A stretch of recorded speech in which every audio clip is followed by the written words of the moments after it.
half yearly examination 2024 for board examination 2025 ICSE and ISC बहुत ही निकट है, सितंबर में होने हैं। इसको कहीं पर फर्स्ट टर्मिनल एग्जामिनेशन कहा जाता है, class 10th and class 12th के लिए सेंटअप एग्जामिनेशन भी कहा जाता है। मुझे इसके डिफरेंट नामों से कोई मतलब नहीं है, कहना यह है कि क्या आपके सिलेबस 70% तक कवर कर दिए गए या स्कूलों ने करवा लिए। यदि नहीं तो यह एक अलार्मिंग बेल है और आपको अपने लेवल पर पढ़ने होंगे। पॉइंट नंबर 2 कि 75% syllabus, 70 to 75% syllabus half yearly examination तक कवर अप होना चाहिए।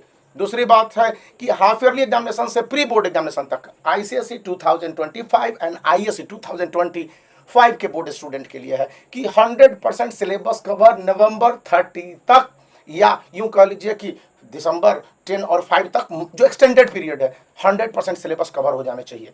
इस साल सेशन भी पहले शुरू हुआ है। आप कह लीजिए कि मार्च में ही बहुत सारे स्कूलों ने सिलेबस को शुरू कर दिया था बोर्ड एग्जामिनेशन के लिए, और बचे कुछ स्कूलों ने तो अप्रैल से शुरू किया है, that is consider to be delayed.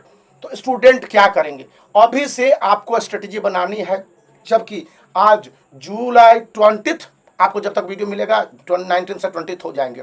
तो वहां पर है कि 1 महीने का टाइम बचता है अगस्त, और उसके बाद सितंबर में कुछ school first week, mostly school second week या 15 सितंबर से ये एग्जामिनेशन को कंडक्ट करेंगे। तो यहाँ पर चैलेंज है कि आपके 75% से 80% के सिलेबस कवर अप होना चाहिए।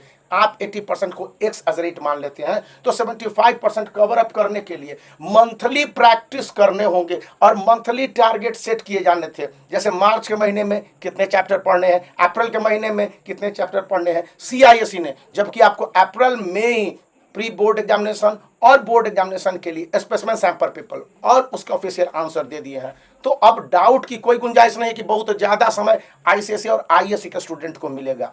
यहाँ पर 4 स्ट्रेटेजी है, आपके स्कूल ने सिलेबस को कवर किया या नहीं कवर किया। हो सकता है कि हाफ ईयरली एग्जामिनेशन के कुछ क्वेश्चन, जो क्योंकि क्वेश्चन तो सीआईएससी भी मांगती है कि आपके स्कूल में किस स्टैंडर्ड के हाफ ईयरली एग्जामिनेशन हुए या किस लेवल के प्री बोर्ड एग्जामिनेशन हुए, तो वहां पर कुछ और क्वेश्चन भेजे जाएंगे और आपको question just like 5 chapter complete हुआ, 4 चैप्टर कंप्लीट हुआ, 3 चैप्टर कंप्लीट हुआ, उसी के आधार पर दे दिए जाएंगे और जल्दी जल्दी में आपके सिलेबस कवर अप किए जाएंगे। सितंबर के बाद अक्टूबर में नियरली 20 वर्किंग डेज है, नियरली, इससे कम है नॉर्थ इंडिया में। साउथ इंडिया में तो और मान के चला जाता है कि फेस्टिवल वगैरह इस तरह से है कि वहां पर 16 to 18 वर्किंग डेज है आईसीएसई एंड आईएससी के स्कूल के लिए।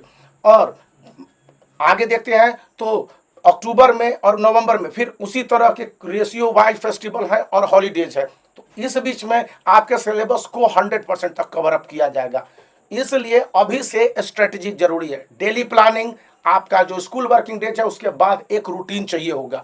दूसरी बात है कि बोर्ड एग्जामिनेशन के हिसाब से आप हैबिचुएटेड हैं कि नहीं है, अपने आप को बोर्ड एग्जामिनेशन के हिसाब से ढालने होंगे। इसके लिए इस यूट्यूब चैनल पर आपके लिए बहुत सारे ऐसे स्टडी रिलेटेड वीडियो मैं खुद लाने जा रहा हूं, और आपको मैं बता दूं कि ये जो 10 ईयर्स है इसको एक बार जरूर देखिए। ये 10 ईयर्स आईसीएसई एंड आईएससी के लिए है, लिंक उस वीडियो के डिस्क्रिप्शन में है। या फिर आपको कोई भी 10 ईयर्स मिले, मैं कह रहा हूं मुझे अच्छा लगता है, मैं ये बुक को कहता हूं, मैं इसको परचेज किया और मैं इसको रिकमेंड करता हूं, लेकिन आपको कोई भी बुक अच्छा लगे आप उसको जरूर जाके देखिए, 10 ईयर्स एक रखिए, क्योंकि 10 ईयर्स से पता ये चलेगा कि स्टूडेंट अपने आप को कहां पर स्टैंड करवा पा रहे हैं और कहां पर उनके लैकिंग्स हैं।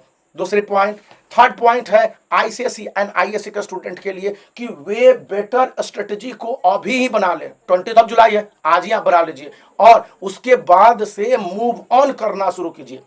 जितना आपने पढ़ना था, छोड़ना था, छोड़ दिया। अब इंपॉर्टेंट चैप्टर पढ़ने की बारी नहीं है, सभी चैप्टर को अच्छी तरह से कंप्लीट करने हैं, रिवीजन भी करने हैं। और इसका टारगेट है कि मतलब आपको लगभग 60 to 70% सिलेबस को सितंबर तक किसी भी कीमत पर, मान के चला जाए कि मैं सितंबर 10 का टारगेट देता हूं, या आपके पास होने ही चाहिए, इतने कवर अप होने होंगे। अब इसको आपको कैसे करने हैं, पर स्टडी रूटीन आपके ऑनलाइन या ऑफलाइन कोचिंग और ट्यूशन होंगे। इसके बाद जो आपके खेल कूद और बाकी रिक्रिएशन के वर्क है वहां पर कर्टेल करने के साथ साथ सेल्फ स्टडी के कम से कम 2 to 4 आवर्स देने होंगे out of 24 hours, means every day. और ये करने का मतलब है कि हाफ ईयरली एग्जामिनेशन की तैयारी ऑन द पार होगी। यहां पर जरूरी इसलिए है कि इस बार सीआईएससी का प्रोविजन है कि हाफ ईयरली एग्जामिनेशन के मार्क्स को भी मांगा जाएगा स्टूडेंट के लिए। तो बने रहिए, वीडियो को लाइक कीजिए, चैनल को शेयर कीजिए और इस अलार्मिंग वीडियो के साथ आप एक बार फिर मुस्कुराइए और तैयारी में लग जाइए।